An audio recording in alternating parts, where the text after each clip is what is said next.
Assalamualaikum warahmatullahi wabarakatuh. Perkenalkan, nama saya Muhammad Rehan, NPM 1901012022 dari kelas PAIJ semester 4. Baik, video kali ini saya materi tentang Masailul Fiqh. Materi yang pertama tentang nikah beda agama. Hukum Islam tentang nikah beda agama. Yang pertama, pernikahan pria muslim dengan wanita musyrik secara tegas dijelaskan dalam surah Al-Baqarah ayat 221. Dan janganlah kamu menikahi wanita-wanita musyrik sebelum mereka beriman. Sesungguhnya wanita budak yang mukmin baik dari wanita musyrik.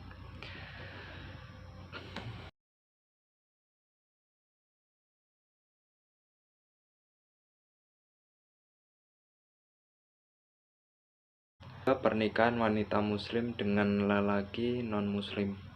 Ulama telah sepakat bahwasanya pernikahan antara wanita muslim dengan lelaki non-muslim itu hukumnya haram, sebagaimana disebutkan oleh Al-Quran dalam surah Al-Mumtahanah ayat 10. Hai orang-orang yang beriman, apabila datang berhijrah kepadamu perempuan, maka hendaklah kamu uji keimanan mereka. Allah lebih mengetahui tentang keimanan mereka. Maka jika kamu mengetahui bahwa mereka benar-benar beriman, maka janganlah kamu kembalikan mereka kepada suami-suami mereka, orang-orang kafir. Dan dalam surat An-Nisa ayat 141 akan memberi materi selanjutnya tentang monogami, poligami, dan nikah mut'ah. Apa itu pernikahan? Nikah adalah sepasang calon suami istri yang ingin melangsungkan ikatan pernikahan diharuskan memenuhi syarat dan rukun nikah. Terkait dengan rukun nikah, para ulama sepakat terdapat 5 hal yang harus menjadi rukun nikah. Yang pertama, adanya calon suami dan istri. Yang kedua, wali dari calon istri. Yang ketiga, 2 orang saksi. Yang keempat, mahar atau mas kawin.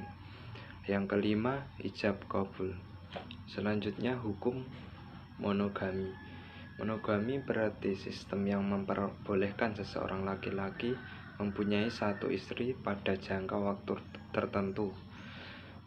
Dapat dipahami bahwa seseorang suami yang beristrikan 1 saja, tidak 2 atau 3, berarti ia menganut monogami. Asas monogami ini telah ditetapkan oleh Islam sejak 15 abad lalu sebagai salah satu perkawinan dalam Islam. Selanjutnya, poligami. Pada awalnya Islam memerintahkan laki-laki untuk beristri lebih dari 1 jika dipandang darurat. Yang dimaksud di sini adalah seperti jumlah wanita lebih banyak dibanding laki-laki. Selanjutnya, nikah mut'ah. Apa itu nikah mut'ah? Nikah mut'ah adalah nikah kontrak menurut Yusuf Qaradawi. Nikah mut'ah yaitu seorang laki-laki menikah seseorang perempuan untuk waktu yang ditentukan dengan imbalan uang tertentu pula. Selanjutnya, homoseksual dan lesbian.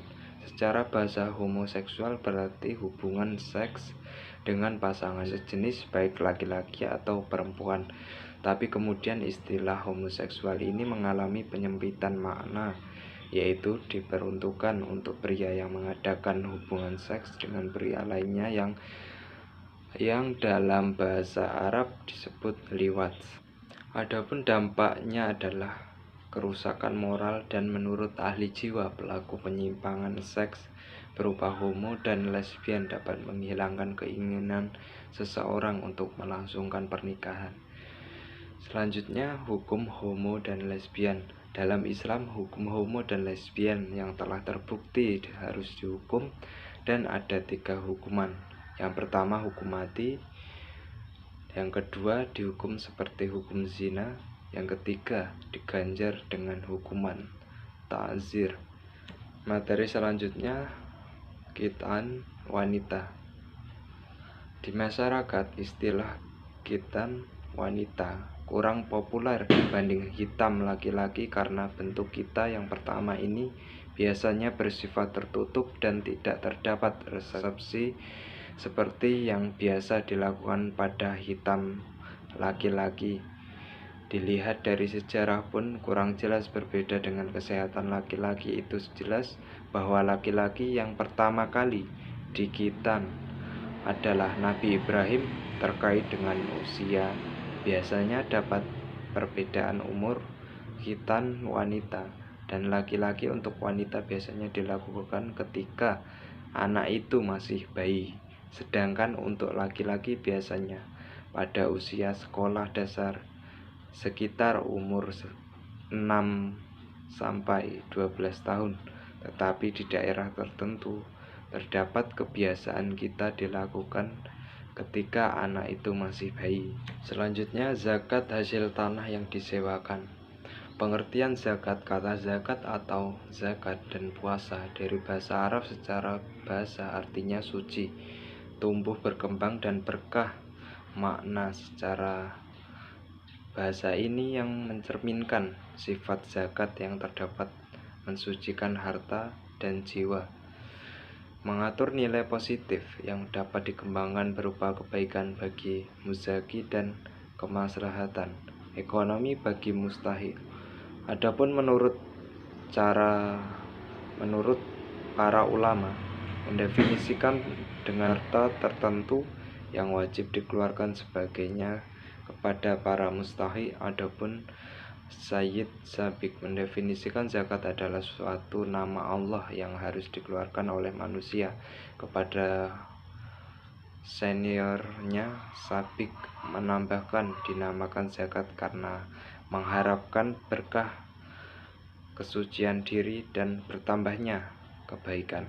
Selanjutnya, pajak dan zakat. Pada bab terdahulu telah dikemukakan bahwa zakat pada intinya ialah harta tertentu yang wajib dikeluarkan untuk orang-orang yang berhak menerimanya. Harapan pajak adalah kewajiban yang wajib disetorkan kepada pemerintah yang nantinya digunakan untuk biaya kepentingan umum dalam rangka merealisasi dan tujuan ekonomi, sosial, politik, dan tujuan-tujuan lain yang hendak dicapai oleh sebuah negara secara nasional. Dalam Islam, pajak dan zakat memiliki fungsi yang sama pentingnya. Keduanya dapat dikatakan sebuah sumber dana potensial yang memanfaatkan kembali kepada umat di Indonesia. Dikenal sebagai beberapa macam pajak seperti pajak bumi dan bangunan atau PBB, pajak materi-materi, pajak pelabuhan, pajak radio, televisi, pajak penghasilan, dan masih banyak lagi. Adapun perbedaan yang memisahkan antara zakat dan pajak, yaitu yang pertama, zakat mengandung arti kesucian tumbuh dan berkembang, sedangkan pajak mengandung arti beban yang berat. Yang kedua zakat merupakan rukun Islam dan termasuk ibadah yang harus diniatkan, sedangkan pajak tidak termasuk rukun Islam dan mengeluarkan tidak wajib atau niat. Yang ketiga, ketentuan hukum zakat ditetapkan oleh Allah Subhanahu wa Ta'ala dan Rasul-Nya dan berlaku untuk semua umat Islam kapan dan di mana saja. Adapun pajak hukum yang ditemukan oleh penguasa dan hanya berlaku negara tentu saja. Oleh karena itu, ditaati ketentuan zakat bersifat permanen, sedangkan pajak bersifat relatif. Yang keempat, menerima zakat mustahik sudah didapatkan oleh agama lebih bersifat khusus dan terperinci dengan pajak penalarannya bersifat umum. Baik, itu tadi materi yang bisa saya sampaikan. Apabila ada kesalahan, saya pribadi mohon maaf dan saya memohon ampun kepada Allah Subhanahu wa Ta'ala. Saya akhiri. Wassalamualaikum warahmatullahi wabarakatuh.